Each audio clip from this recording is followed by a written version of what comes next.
Hello दोस्तों, welcome back to my channel mister novel boy. जिन्होंने इस सीरीज़ के पिछले एपिसोड्स मिस कर दिए हैं वो प्लेलिस्ट में जाकर देख सकते हैं, और जो पहले से साथ हैं उनके लिए हम आज का नया एपिसोड शुरू कर रहे हैं। सन्नाटा, जैसे पूरी दुनिया थम गई हो।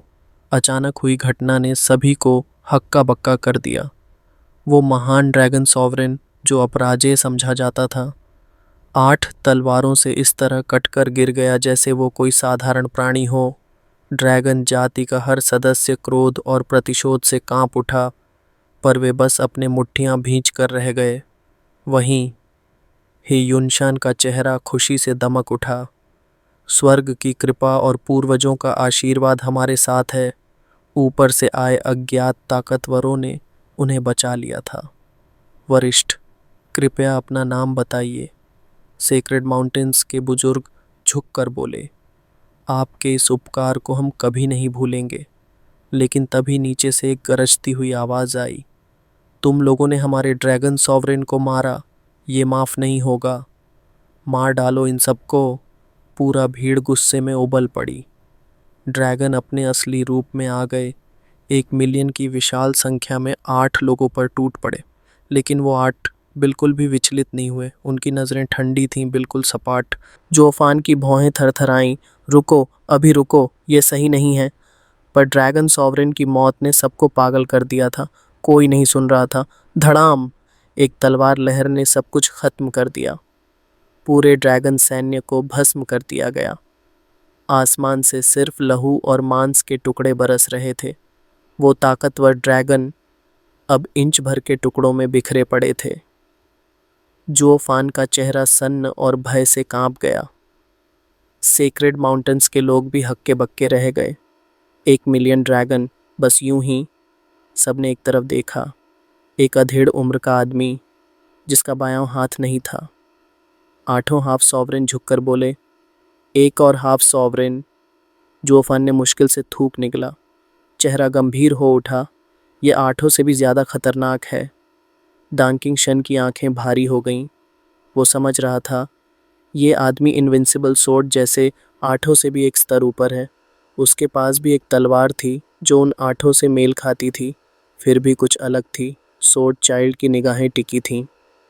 पिता, इस आदमी की आभा मुझे कुछ जानी पहचानी लग रही है। जोफान भी बुदबुदाया, मुझे भी। लेकिन क्यों? 8 ने 5 तलवार पत्थों को विरासत में पाया, पर यह आदमी जैसे उससे बाहर है, फिर भी जुड़ा हुआ भी। जोफान की आंखें एक पल के लिए डर से कांपी। नहीं, क्या मैं सच में उसी से मिल गया? नहीं, शायद मैं ज़्यादा सोच रहा हूँ। पूरा मैदान चौंका हुआ था। कुछ ने राहत की सांस ली, कुछ डर से कांप उठे। किसी ने नहीं देखा कि वो व्यक्ति बोला, युद्ध समाप्त हो चुका है। दोनों पक्ष शांति रखें। दोनों ओर के लोग राहत की सांस लेते हुए झुके।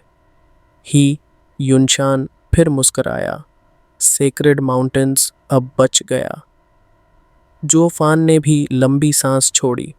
कम से कम ये लोग सेक्रेड माउंटेन्स के पक्ष में नहीं थे, वरना उनका खात्मा पक्का था।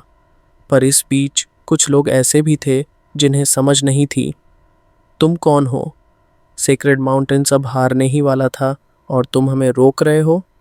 ये आवाज़ आई ह्यूमन ड्रैगन अलायंस की ओर से। जोफान ने देखा, एक एम्परर लैंड्स का मूर्ख इंसान जिसे लगा कि सिर्फ 9 दुश्मनों के सामने वो जीत सकता है।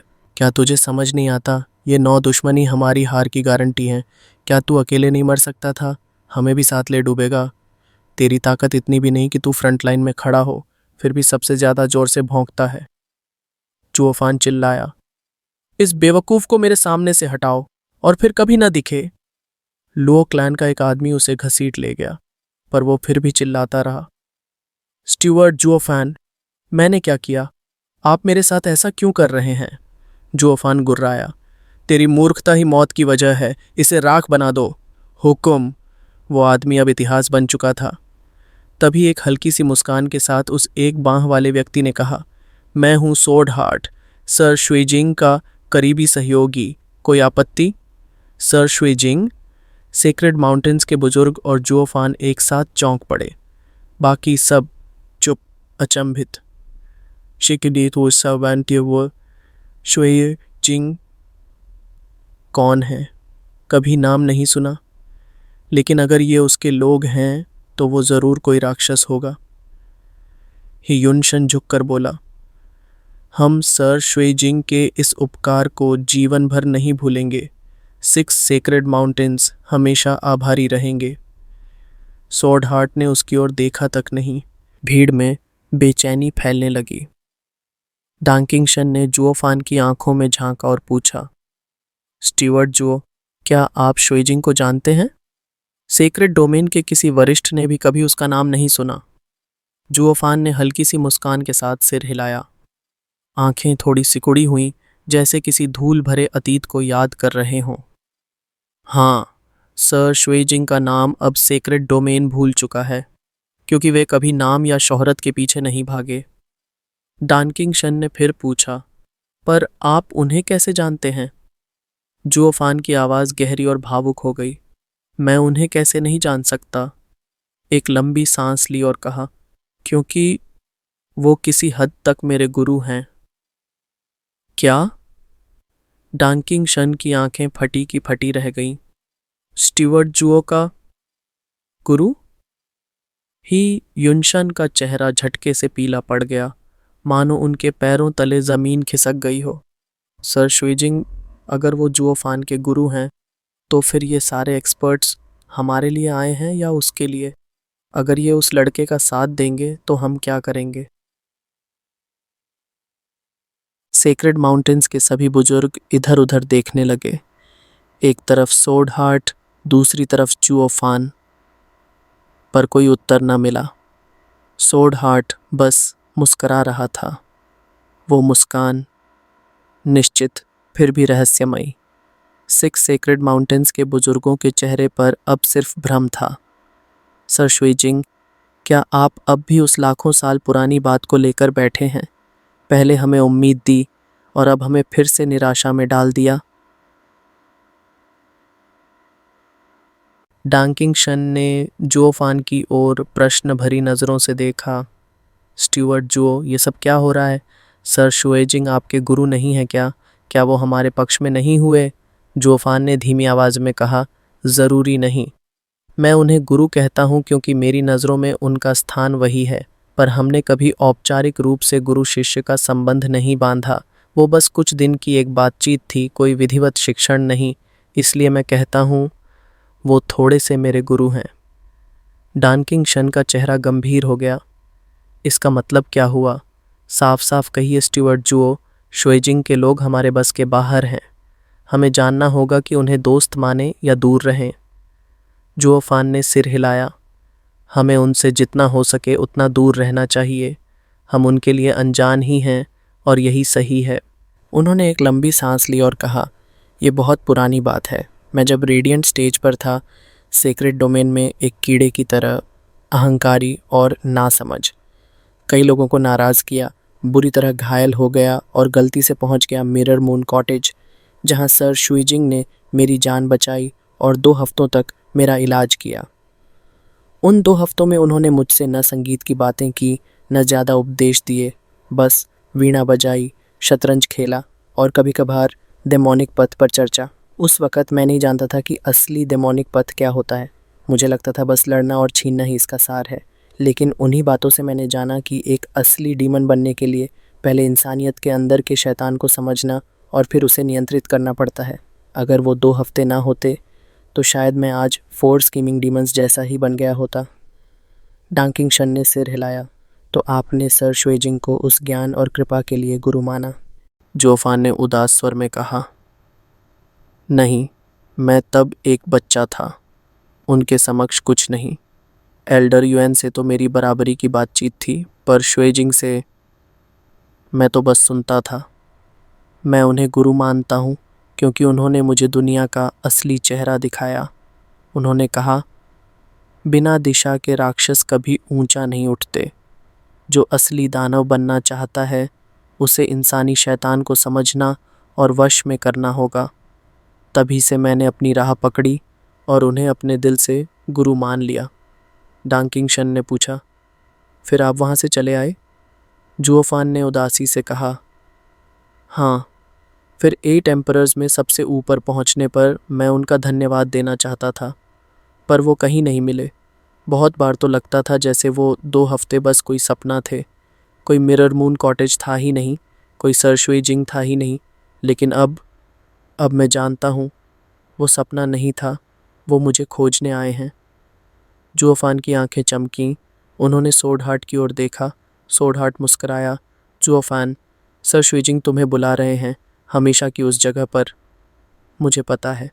जुओफान ने गंभीरता से सिर हिलाया और पीछे मुड़कर कहा, मैं अपने गुरु से मिलने जा रहा हूँ। अगर मैं वापस न लौटूं, लो क्लैन को सीक्रेट डोमेन से हटा देना और कोई उलझन मत मोल लेना। डांकिंगशन सन्न रह गए। क्या तुम खतरे में हो सकते हो? जुओफान ने हवा में देखा।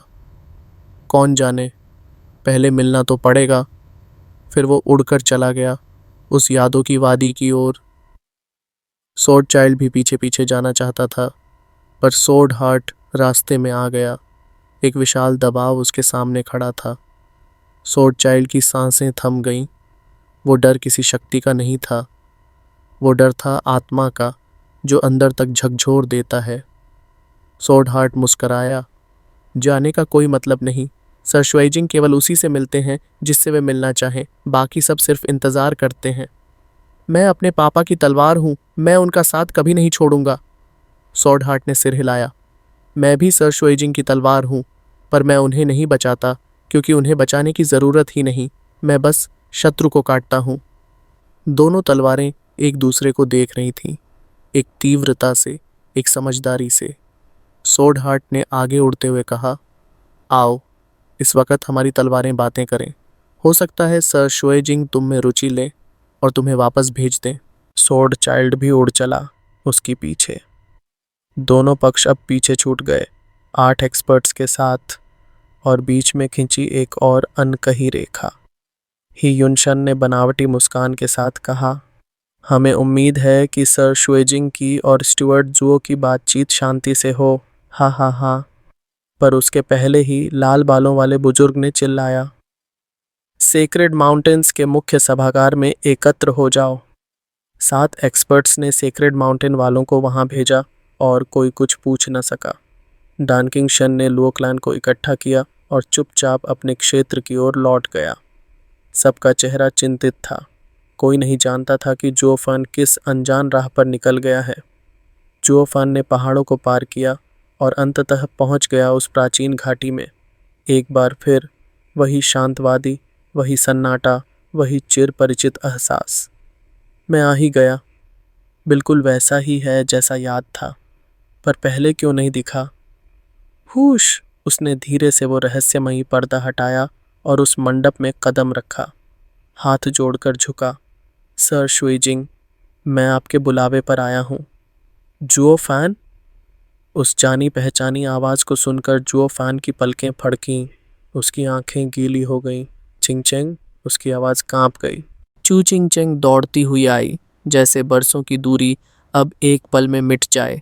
वो सीधा जुओफान की बाहों में समा गई, आंसुओं से मुस्कुराते हुए बोली, क्या तुम मुझे ढूंढते हुए यहाँ तक आ गए? तुम्हें कैसे पता चला मैं यहाँ हूँ?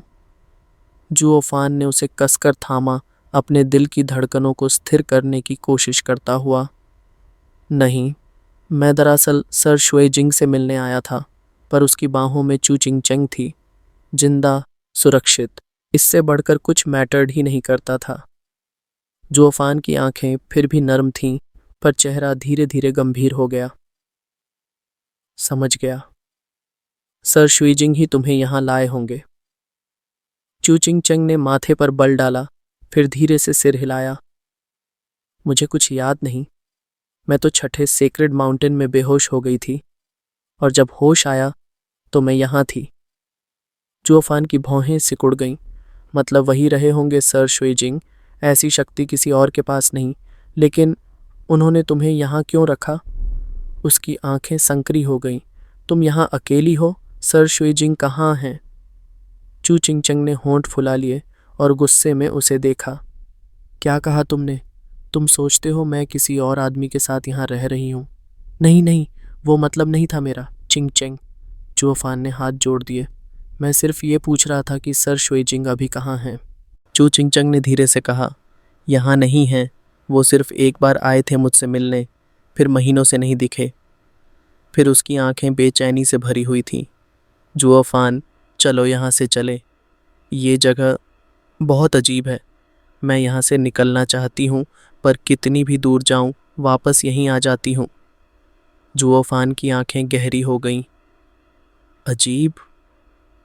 उसने पीछे मुड़कर देखा। जिस रास्ते से वो आया था, अब वहाँ कुछ भी वैसा नहीं दिख रहा था। चारों तरफ एक जैसी चट्टानें, एक जैसी पगडंडियाँ, सब कुछ पूर्ण रूप से सम्मित। माया जाल है, जुओफान बड़बड़ाया। उसकी बाईं आंख अचानक काली चमकने लगी। अपोकलिप्टिक थंडर फ्लेम आए। हवा कांपने लगी, जैसे सच्चाई खुद को खोलने के लिए तैयार हो रही हो। इस आंख की शक्ति केवल देख नहीं सकती थी, ये भ्रम को जला सकती थी। ये रास्ता दिखा सकती थी वहाँ से भी, जहाँ कोई रास्ता ना हो। ये आंख थी विनाश और वास्तविकता की सीमा के पार की चेतना। चू चिंग चैंग का हाथ पकड़ते हुए जुओफान ने अपनी नज़रें आसमान में टिका दी। तैयार हो जाओ चिंग चैंग, अब असली खेल शुरू होने वाला है। हूँ। चारों ओर काली ज्वालाएं फूट पड़ीं, हवा को सींक सींक कर पी गईं। जुओफान के चारों ओर घिरती ये ज्वालाएं एक पल में शांत हो गईं, लेकिन दुनिया वैसी की वैसी ही रही। चू चिंग चिंग के चेहरे पर चिंता दौड़ गई। क्या हुआ? क्या तुम उस बैरियर को तोड़ सके? जुओफान की आंखों में संदेह तैर गया। अगर यहाँ कोई बैरियर होता, उसने धीरे से कहा, तो अब तक मेरी थंडर फ्लेम उसे राख बना चुकी होती। यह न तो बैरियर है और न ही कोई इल्यूजन। चू चिंग चिंग का चेहरा बुझ गया। तो ये सब फिर क्या है? ये जगह बहुत अजीब और डरावनी लगती है। जुओफान ने गहरी सांस ली। सर शुइजिंग ने तुम्हें कुछ कहा था क्या? चू चिंग चिंग ने सोचा और फिर धीरे से सिर हिलाया। हाँ, उन्होंने डाओ हार्ट की कसम खाकर कहा था कि यहाँ कोई फॉर्मेशन या जाल नहीं है। उन्होंने कहा, तुम्हारा दिल ही है जो तुम्हें रोक रहा है, मैं नहीं। जुओफान रुका, सोच में डूबा। दिल का खुद को कैद करना। वो इधर उधर टहलने लगा। इंसानों का स्वभाव जटिल इच्छाओं से भरा होता है और वे कभी खुद को साफ नहीं देख पाते। जब तक मन साफ न हो, सच्चाई की झलक भी नहीं मिलती। उसने आंखें बंद की, आसपास की हवा कांपने लगी। हूँ। एक मधुर कंपन उसके चारों ओर फैली और हकीकत की परतें धीरे धीरे मुड़ने लगीं, यहाँ तक कि खुद जुओफान की छवि भी। चू चिंग चिंग को कुछ समझ नहीं आया, लेकिन तभी किसी ने उसका हाथ पकड़ा और वो झटका खाकर आगे खींची गई। जी जुओफान, वो चौंक गई। जब उसने खुद को संभाला, सामने की दुनिया बदल चुकी थी। न घाटी बची थी, न झरना, न वो रहस्यमयी मंडप। सिर्फ एक छोटा सा आंगन, एक भवन और एक छोटी सी कोठरी। यह? चू चिंग चिंग हक्की बक्की रह गई। जुओफान ने एक कोना देखकर हंसते हुए कहा, यही वो जगह थी जहां तुम फंसी हुई थी। असल में तो ये बस एक आंगन है, लेकिन तुम्हारी चेतना हर बार भ्रमित होती रही और तुम यहीं चक्कर काटती रहीं। चू चिंग चिंग ने स्तब्ध होकर कहा, ऐसी कोई तकनीक भी होती है? लेकिन तुमने इसे तोड़ा कैसे? जुओफान की दाईं आंख में 3 सुनहरे छल्ले चमके। शायद क्योंकि वही शक्ति मुझ में भी है जिसने ये सब रचा। उसी क्षण एक जीथर वीणा की धीमी मधुर ध्वनि हवा में गूंज उठी। चू चिंग चिंग कांप गई। वही आवाज़, शुइजिंग। उसने जुओफान की बांह कसकर पकड़ी। जुओफान ने शांत स्वर में कहा, जो आना है उसे आने दो। वो ध्वनि का पीछा करते हुए भवन के पीछे पहुंचे, जहां एक 20-22 साल का युवक अपने शांत चेहरे के साथ जीथर बजा रहा था। चू चिंग चिंग जुओफान के पीछे छिप गई। जुओफान ने झुककर कहा, सर शुइजिंग को प्रणाम। जीथर थमा नहीं। शुइजिंग ने आंखें उठाकर उसे देखा और मुस्कुराए। इन वर्षों में तुमने अपने दिल का बंधन तोड़ा है, जल्दी ही, बहुत अच्छा। जुओफान ने सिर झुकाया। आपकी कृपा है सर। मुझे तो ये भी पता नहीं चला कि आपने मेरे हृदय से क्या खेल खेला। आप ही सच्चे जानकार हैं। शुइजिंग हंस पड़े। पहले जैसे अकड़ू नहीं रहे, परिपक्व हो गए हो। चलो एक बाजी खेलते हैं, देखूं कितनी तरक्की की है। जुओ फान बैठ गया, चूचिंग चंग उसके पास। दोनों ने चुपचाप खेल शुरू किया। घंटे भर बाद शतरंज की बाजी उलझ चुकी थी। शुइजिंग ने एक सफ़ेद मोहरा रख दिया। अब तुम शांत हो गए हो, पहले जैसी जल्दबाजी नहीं करते, पहले जैसी जल्दबाजी। जो फान ने सिर हिलाया। आपके शब्द थे, जीत हार कुछ नहीं, समग्र दृष्टि सबसे बड़ी जीत है। मैंने उन्हें हमेशा याद रखा। शुइजिंग ने मुस्कुराकर कहा, लेकिन तुम्हारी एक आदत अब भी नहीं बदली, चालें चलने की, खतरे मोल लेने की। ये बड़े खेल के लिए घातक हो सकता है, क्योंकि जितना ऊपर जाओगे तुम्हारे विरोधी उतने ही चालाक होंगे। अगर नहीं तो तुम जैसा ही। और जब तुम चालों में उलझते हो तो अपनी कमज़ोरी खोलते हो। पै एक जोर की आवाज़ के साथ शुइजिंग ने एक मोहरा गिराया और जुओ फान के कई मोहरे हट गए। तुम्हारी हार साफ है। जुओ फान की आंखों में अंधेरा उतर आया। फिर उसने सिर उठाया और गहरी आवाज़ में कहा, हाँ सही कहा आपने, लेकिन सवाल ये है, मैं तो कभी कुछ भी नहीं था, तो फिर आप जैसे बड़े खिलाड़ी एक नाचीज़ के पीछे क्यों पड़े हैं, हेवनली सॉवरेन। शुइजिंग के चेहरे पर वो रहस्यमय मुस्कान टिकी रही। आखिर समझ ही लिया तुमने, उन्होंने हल्के से कहा। चूचिंगचंग के मुंह से सांस रुक गई। हेवनली सॉवरेन, 10 प्राचीन सॉवरेन्स में सबसे शक्तिशाली, वो तो गिर चुके थे। नेदर सॉवरेन तक तो बस आत्मा बनकर भटकते हैं। आप जीवित कैसे हैं? हाँ, बाकी सब सॉवरेन्स तो गिर गए, जुओफान ने धीमे स्वर में कहा। तो फिर वो हेवनली सॉवरेन जिससे सबने मिलकर लड़ाई लड़ी थी, वो कैसे जिंदा हो सकता है? शुइजिंग हल्के से मुस्कुराया। उसकी आंखें एक पल को भी जुओफान से नहीं हटी। तुम इतना यकीन कैसे कर सकते हो? जुओफान की आवाज़ में अब भय नहीं था, बल्कि एक अजीब ठहराव।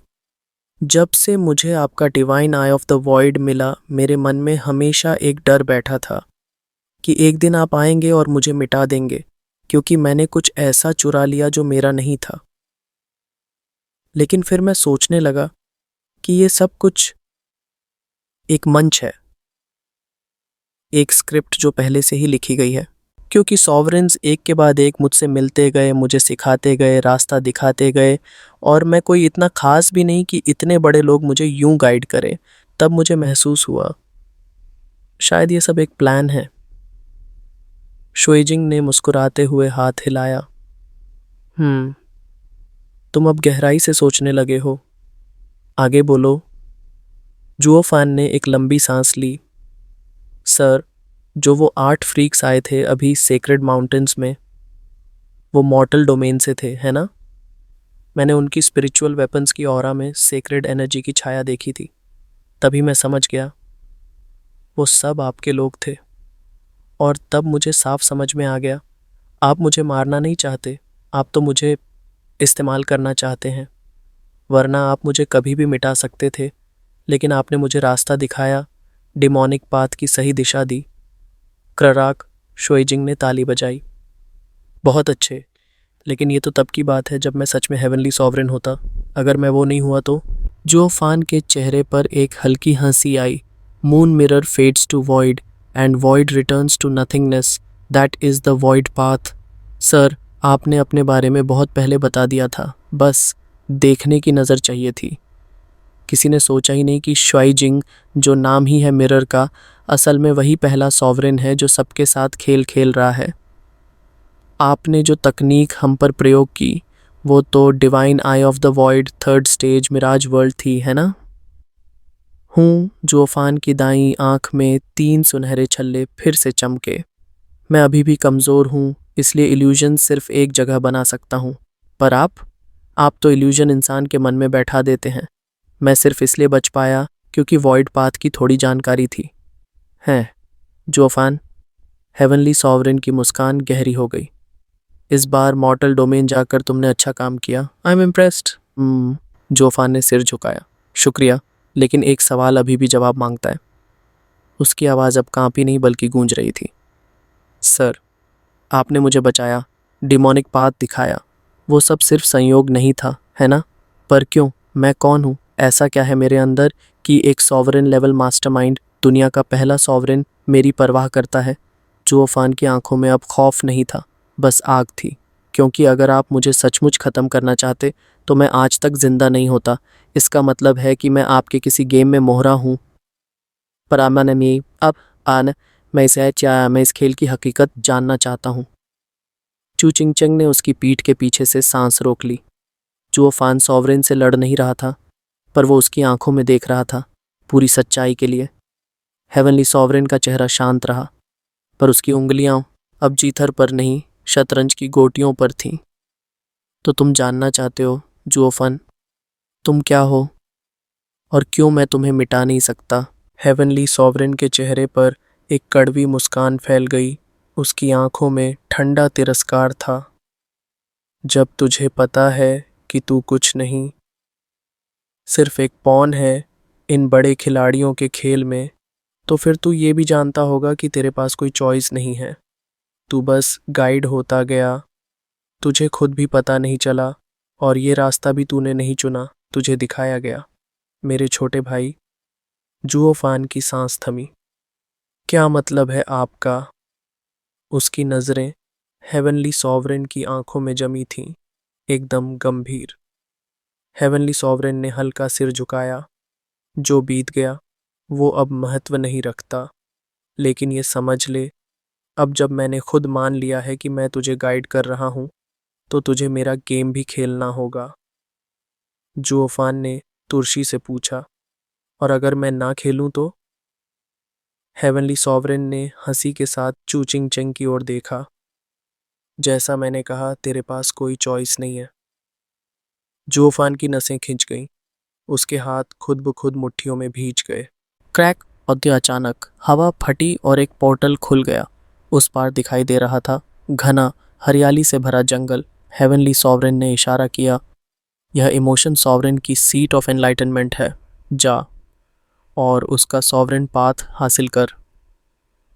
जुओफान एक पल को चौंक गया। इमोशन सॉवरेन, 10 सॉवरेन्स में सबसे रहस्यमयी, 9 सेरेनिटीज़। सीक्रेट रिकॉर्ड्स में तो उसका जिक्र नाम मात्र का है और पूरी दुनिया में उसके बारे में केवल कुछ अधूरे किस्से बचे हैं। मैं ये पाथ लूँगा कैसे? जुओफान ने पूछा। हेवनली सॉवरेन मुस्कुराया। तू वो कर सकता है जो और कोई नहीं कर सकता। ये रास्ते तुझे यूं ही नहीं दिए गए, ये सब उनकी प्लान का हिस्सा है। Don't worry. जुओफान की आंखें सिकुड़ गईं। ते मतलब नेदर सॉवरेन की टीम, उन्होंने मुझे अपना पाथ दिया और अब आप सब क्या कर रहे हो? और क्या वो जानते थे कि आपने मुझे भेजा है? हेवनली सॉवरेन हंस पड़ा। जुओफान, तू ज़्यादा सोच रहा है। हा हा हा, मैंने पहले ही तुझे सिखाया है। जैसे जैसे तू ऊपर चढ़ेगा वैसे वैसे ट्रिक्स बेकार हो जाएंगी। ऊपर के प्लेयर्स सब कुछ खुले में खेलते हैं। यह चेस का खेल है जुओफान। हर कोई देख सकता है कौन सा पीस कहाँ जा रहा है, लेकिन अंत तय है। तू बोर्ड पर है और अब तू छिपा नहीं, समझ गया? जुओफान ने कोई जवाब नहीं दिया, बस चिंगचंग की ओर देखा। उसके चेहरे पर चिंता थी। जुओफान ने हल्के से सिर हिलाकर उसे आश्वस्त किया और फिर पोर्टल में चला गया।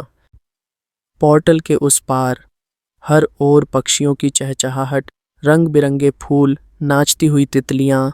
ये जगह जैसे किसी कल्पना की दुनिया हो।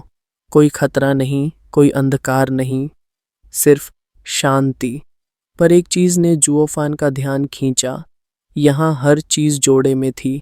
2 कीड़े साथ उड़ते, 2 गिलहरियां साथ कूदती, 2 बेलें एक साथ लिपटीं।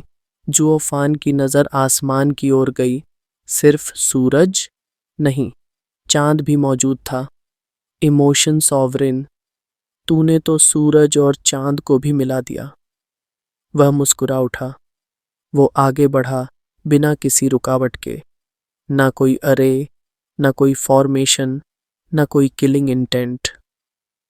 नेदर सी की डार्कनेस से ये जगह बिल्कुल उलट थी, शांति से लिपटी, शांत भावनाओं वाली। हेवनली सॉवरेन जैसा सर्वशक्तिमान व्यक्ति खुद यहाँ क्यों नहीं आया? क्यों मुझे भेजा? चीबे। जुओफान सोचता रहा, ये 10 सॉवरेन्स किस खेल में उसे मोहरा बना रहे हैं। लेकिन कोई जवाब न पाकर उसने सोचना छोड़ दिया और चलता रहा। आखिर वो एक गुफा तक पहुंचा जिसके ऊपर लिखा था केव ऑफ इमोशन। जुओफान झुक गया। Greetings sovereign. कोई उत्तर नहीं। क्या सॉवरेन घर पे नहीं है या हेवनली सॉवरेन गलत जगह भेज गया? वो फिर बोलने ही वाला था, तभी आखिर तू आ ही गया। एक मध्यम स्त्री स्वर गुफा से गूंजा। हाँ। जुओफान ने सिर हिलाया। हेवनली सॉवरेन सही था। मैं सच में इन सॉवरेन्स का पॉन बन चुका हूँ। तुझे अंदर किसने आने दिया? स्वर फिर गूंजा। जुओफान ने सीधा उत्तर दिया, सॉवरेन, मुझे हेवनली सॉवरेन ने भेजा है। इतने सालों में अगर हेवनली सॉवरेन को पता ना होता तो वही अजीब होता। 9 सेरेनिटीज़ ने सही कहा था, अंतिम विजेता अब भी भाग्य से तय होगा। जुओफान थोड़ा झेंप गया। सॉवरेन, अगर आप नहीं चाहती तो मैं चला जाता हूँ। नहीं, मैं तेरा इंतज़ार बहुत समय से कर रही हूँ। अब तू नहीं जा सकता। और तभी फटाक, एक इंद्रधनुषी प्रकाश गुफा से निकला और सीधे जुओफान के शरीर में समा गया। जुओफान ने खुद को देखा। बस इतना ही? हाँ, अब तू जा सकता है। वेट, इतनी बड़ी चीज़ इतनी कैजुअली? नेदर सॉवरेन की तरह कोई ट्रायल नहीं, कोई गाइडेंस नहीं, बस यूं ही? अब अगर फ्री में मिल रहा है तो नाटक क्यों कर रहा है? निकल यहाँ से। गुफा के अंदर की आवाज़ तेज़ और चिढ़ी हुई थी। ठीक है, जुओफान ने सिर खुजलाते हुए कहा और झुककर बोला, टेक केयर सॉवरेन। जुओफान अब इमोशन सॉवरेन की राह का वाहक बन चुका था। पर सवाल ये नहीं था कि उसे क्या मिला, सवाल ये था कि क्यों, और इसका जवाब शायद अभी बाकी था। अब ये तेरा है और तुझे फिर भी शिकायत है? निकलक यहाँ से। इमोशन सॉवरेन की आवाज़ में झुंझलाहट थी। ठीक है। जुओफान ने कंधे उचकाए और झुककर बोला, ख्याल रखना सॉवरेन। कुछ कदम चला ही था कि रुक गया। एक बार पीछे मुड़कर उस शांत दुनिया को देखा जिसने उसे आकर्षित किया था, जिसमें सब कुछ एक जुड़ाव में था। फिर उसने पोर्टल में कदम रखा और उसी क्षण सब कुछ बदल गया।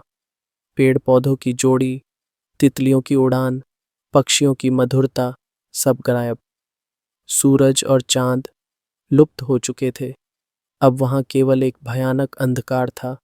भारी बादलों के नीचे हड्डियों से भरा एक रेगिस्तान फैला हुआ था। भटकते हुए जंगली कुत्ते और कौए सड़ी गली लाशों के टुकड़े ढूंढ रहे थे।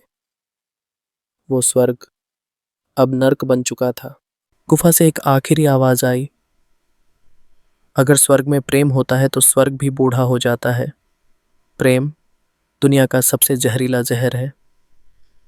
हेवनली सॉवरेन ने पूरी दुनिया को अपने पैरों तले रौंदा, लेकिन मेरी मोहकता के आगे झुक गया और फिर कभी इस जगह नहीं लौटा। अब जब उसने तुझे मेरी राह पर भेजा है तो मतलब साफ है, वो मेरी राह को मिटाने के करीब है। हमारे पास वक़्त नहीं बचा है। बाली यूयू, क्या तुम तैयार हो? गुफा के भीतर एक युवती खड़ी थी, ठंडी, चुप और निश्चल। उसने सिर हिलाया। गुफा में हल्की गुलाबी रोशनी फैल गई। अब हम जल्द ही आगे बढ़ेंगे, पर मैं तुम्हें फिर से याद दिला दूं, मेरी आत्मा की बची हुई छाया इसी इमोशन सॉवरेन की राह से बंधी हुई है। जिस दिन मैं इसे किसी और में प्रवाहित करूंगी, वही दिन मेरा अंत होगा। पर जब ये तुझ में समा जाएगी तो मैं फिर से इसे नियंत्रित कर पाऊंगी। लेकिन अगर तू सॉवरेन पाथ की ताकत को सह नहीं पाई तो तू मिट जाएगी। क्या फिर भी तू इसे अपनाना चाहती है? बाली यूयू की नज़र सीधी थी, आवाज़ भी ठंडी। तुम हेवनली सॉवरेन को रोकना चाहती हो ना? तो फिर ये सब कहने की ज़रूरत क्या? इमोशन सॉवरेन का स्वर फिर गूंजा। हमारे और हेवनली सॉवरेन के बीच कोई व्यक्तिगत बैर नहीं। हमें बस एक दूसरे की राह मंजूर नहीं। मैं इस बात से खुश हूँ कि तू मेरे लिए खुद को बलिदान देने को तैयार है, लेकिन मैं इमोशन सॉवरेन हूँ। मुझे तेरा निर्णय पूरे भाव से जानना होगा, क्योंकि भावनाएं पत्थर से भी कठोर होती हैं। उन्हें साधना है तो पूरी गहराई से महसूस करना होगा। नेदर सॉवरेन ने तुझे यहाँ भेजा क्योंकि उन्हें यकीन था कि तू योग्य है। मुझे पता है तेरे भाव एक तरफा हैं, क्या वो पहुँच पाएंगे या नहीं। बाली यूयू ने हल्की मुस्कान दी, लेकिन उसकी आंखों में लपटें थीं। मैं उसे अपने से पहले मरने नहीं दूंगी। बूम! गुफा तेज प्रकाश से भर गई और इमोशन सॉवरेन का प्रिज्मेटिक पाथ बाली यूयू के शरीर में समा गया। वो कांपी, दर्द से उसका शरीर हिला, लेकिन कुछ ही पल बाद उसकी आंखें खुलीं और उन आंखों में मौत थी। रंबल, पूरा पर्वत बिखर गया। हजारों मील तक सब कुछ राख बन चुका था। बाली यूयू अब सॉवरेन नहीं, एक हथियार बन चुकी थी। वो बिजली की गति से हवा में गुम हो गई। दूसरी ओर मिरर मून कॉटेज से 100 मील दूर पवित्र पत्थरों से जमीन गूंज उठी। एक रहस्यमयी अरे बनने लगा। श्वांगर ने गहरी सांस ली और एक हैंड साइन बनाया। ली जिंगतियन और बाकी सब हैरान खड़े थे। मिस श्वांगर, क्या ये अरे सच में स्टीवर्ट जुओ को बचा पाएगा? यहाँ तक कि स्टीवर्ट जुओ को भी शुएजिंग की अरे मास्टरी से डर लगता है। आप कैसे? श्वांगर की आवाज़ में दर्द था। ये लड़ाई शुएजिंग से नहीं, ये मार्गदर्शन है। ये हमारे क्लैन की पीढ़ियों पुरानी जिम्मेदारी है। मेरे पूर्वजों ने हमें एक ही वचन दिया था, बिग ब्रदर जुओ को एक रास्ता देना जब सारी राहें बंद हो जाएं। उसी वक्त एक इंद्रधनुषी रोशनी फैल गई। श्वांगर की आंखें तेज हुईं और उसका ऑरा इतना भयानक था कि हर कोई कांप उठा। अगला भाग, बाली यूयू वर्सेस शुईजिंग, इमोशन का अंत या शुरुआत।